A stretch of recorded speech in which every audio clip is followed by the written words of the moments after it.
What's up, YouTube? Welcome back to another video with the movers and the shakers. Once again, this is your boy Mark Anthony, and in today's video we're going to talk about 5 things to look for while car flipping.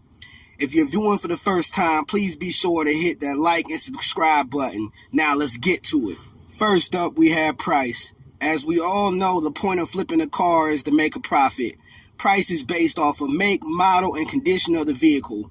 Though you can find a lot of great deals online, you want to make sure you have a $3,000 to $5,000 profit margin, realizing that you need negotiation room. Next up, we have checking engine codes. If you don't own a code reader, go to your nearest auto parts store and get you one. They can range between $40 to $200. If you're not a mechanic, make it easy on yourself and don't purchase the car if it has a code. Remembering when flipping a car, that car becomes your merchandise. Even if the car does not have any codes, make sure to still hook the code reader up to see if there are any recently deleted codes. Once the vehicle checks out on the code reader, meaning it has no codes, now you want to check the fluid color and the belts.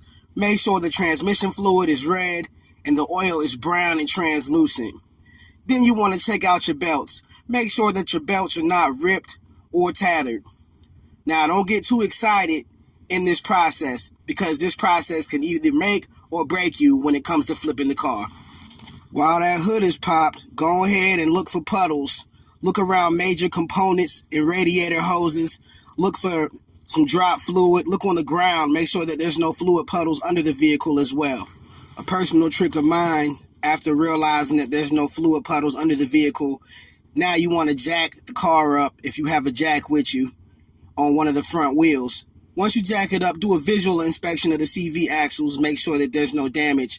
Then you want to take your hands, put it around the front tire, and give it a wiggle.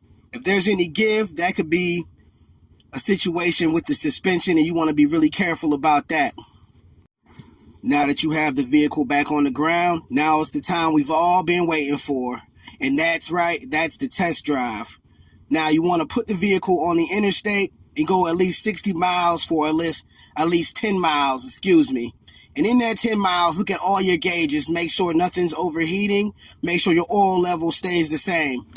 This probably should have been either number 1 or number 2 on my list, but you also want to make sure that the title has the name of the person that you're buying it from or the people that you're buying it from. There are a lot of scams going on out there, and I hate to see y'all get caught up.